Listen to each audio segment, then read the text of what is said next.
एक महत्वपूर्ण खबर, कल यानी 11 जुलाई से सावन का पवित्र महीना आरंभ हो रहा है। भोलेनाथ की भक्ति में लीन कांवड़िए एक बार फिर पूरे जोश और श्रद्धा के साथ हर हर महादेव के जय घोष करते हुए निकलेंगे जल चढ़ाने के लिए, और इसी के साथ कांवड़ यात्रा का भी आगाज हो जाएगा। यात्रा को लेकर उत्तर प्रदेश की योगी सरकार पूरी तरह से सतर्क और सक्रिय नजर आ रही है। मुख्यमंत्री योगी आदित्यनाथ ने कांवड़ यात्रा मार्ग का हवाई सर्वेक्षण करने के बाद अधिकारियों को साफ निर्देश दिए। यात्रा मार्ग में किसी भी प्रकार की गंदगी ना हो, स्वच्छता, सुरक्षा और व्यवस्था में कोई ढिलाई ना हो, और यदि कोई व्यक्ति यात्रा में व्यवधान डालता है तो उसके खिलाफ कड़ी कार्रवाई की जाए। सीएम योगी ने कहा कि श्रद्धालुओं की धार्मिक भावनाओं का सम्मान हो और यात्रा निर्बाध रूप से सुरक्षित तरीके से संपन्न की जाए, यही हमारी सर्वोच्च प्राथमिकता भी है। साथ ही सरकार ने यह स्पष्ट कर दिया कि श्रद्धा में बाधा डालने वालों को बख्शा कतई नहीं जाएगा। और खबर को विस्तार देंगे, सीधा चलेंगे समर, मेरे सहयोगी वहां से मुजफ्फरनगर से जुड़ रहे हैं और बातचीत करेंगे। समर, ये बताइए, महत्वपूर्ण त्योहार है हिंदुओं का, कांवड़िए जब सड़कों पर उतरेंगे और आस्था का सैलाब सड़कों पर नजर आएगा, कितनी तैयारियां हैं इस बार उत्तर प्रदेश सरकार की, क्या कुछ विशेष इंतजाम किए गए? समर।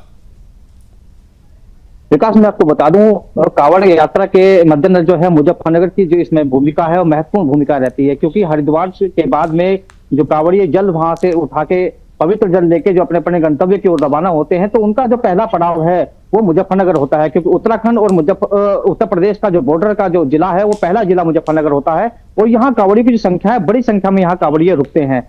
कल से पवित्र महीना जो सावन का है वो शुरुआत उसकी होने वाली है। सुरक्षा की दृष्टि से अगर बात की जाए, सुरक्षा की दृष्टि से पूरे प्रदेश में 66,000 से अधिक सुरक्षा कर्मी लगाए गए हैं। अगर खाली मुजफ्फरनगर की बात की जाए तो मुजफ्फरनगर में 4,000 सुरक्षा कर्मी कांवड़ यात्रा की सुरक्षा के लिए लगाए हैं। 900 सीसीटीवी है जिनसे पूरी कांवड़ यात्रा की निगरानी हो रही है, ड्रोन से कांवड़ यात्रा की निगरानी हो रही है। और यहाँ पे सबसे विशेष बात अब की बार कांवड़ यात्रा में यह है कि जितने भी आपराधिक प्रवृत्ति के लोग हैं, जो असामाजिक तत्व हैं, 1200 से ज्यादा ऐसे असामाजिक तत्वों को पुलिस ने नोटिस भेजा है, उनको नजरबंद कर लिया है।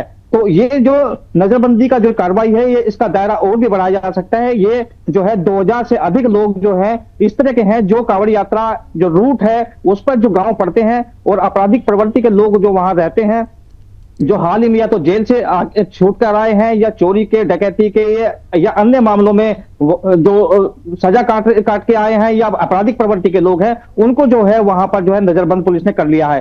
सुरक्षा की दृष्टि से अगर बात की जाए तो सुरक्षा की दृष्टि से पुलिस के साथ साथ एटीएस जो है यहाँ पर मोर्चा संभालेगी, पीएससी को लगा दिया गया है, आरएफ को लगा दिया गया है। वो पुलिस जो है पूरी मुस्तैदी के साथ कांवड़ सुरक्षा की जो है निगरानी कर रही है। तो ड्रोन के माध्यम से कांवड़ की सुरक्षा की निगरानी हो रही है। सोशल मीडिया पर नजर रखी जा रही है। सोशल मीडिया पर कोई भी ऐसी भ्रामक खबर अगर कोई फैलाता है तो पुलिस उस पर तुरंत एक्शन ले रही है। तो मुजफ्फरनगर चूंकि एक संवेदनशील जनपद है, पहले से ही यहाँ पर जो है पुलिस जो है अतिरिक्त जो है सुरक्षा यहाँ पर रखती है, लेकिन कांवड़ की दृष्टि से क्योंकि सारी जो मॉनिटरिंग है, कांवड़ सुरक्षा की मॉनिटरिंग और कांवड़ की व्यवस्था, चाहे वो सफाई में हो, चाहे कांवड़ियों की सेवा के लिए हो, चाहे सुरक्षा के लिए हो, उसकी सभी की जो समीक्षा है या उसकी जो निगरानी है, लखनऊ स्तर पर उसकी निगरानी हो रही है। मुख्यमंत्री योगी आदित्यनाथ स्वयं उसकी निगरानी कर रहे हैं। तो कोई भी अधिकारी जो है इस समय अपने दफ्तर में न बैठकर सभी सड़कों पर हैं और हर व्यवस्था का जो है सभी लोग जायजा ले रहे हैं। बिल्कुल समर, ये भी बताइए कि हम देखते हैं कि इस तरह से जब हमारा बड़ा त्योहार होता है तो कुछ जिहादी इसमें अपनी जिहादी मानसिकता दिखाने की कोशिश करते हैं, जैसे नाम बदलकर और कई तरह के जिहाद चलाने की कोशिश करते हैं। इसको लेकर इस बार क्या तैयारी की गई है? हमने देखा कि पिछली बार नाम जो है स्पष्ट रूप से बोर्ड पर लिखने की बात कही गई थी, इस बार कैसी तैयारियां हैं? देखिए, अधिकांश ऐसे जो कांवड़ रूट है, अधिकांश होटल ढाबे जो यहाँ पर अपने संस्थान लगाते हैं, व्यापार करते हैं, उन पर अधिकांश पे जो है नाम लिख दिए गए हैं, बड़े बड़े अक्षरों में वहां लिखे गए हैं। हिंदू का होटल है तो वहां पर उसी हिसाब से लिखा गया है, लेकिन अगर कोई मुसलमान पहले से नाम बदलकर होटल ढाबा चला रहा तो वो जो है मुजफ्फरनगर की अगर बात की जाए, मुजफ्फरनगर में वो सभी लगभग बदल दिए गए हैं, क्योंकि हिंदू संगठन ठीक है, बिल्कुल निश्चित तौर पर ये तमाम इंतजाम इस बार किए गए। बहुत बहुत धन्यवाद समर, तमाम जानकारी साझा करने के लिए।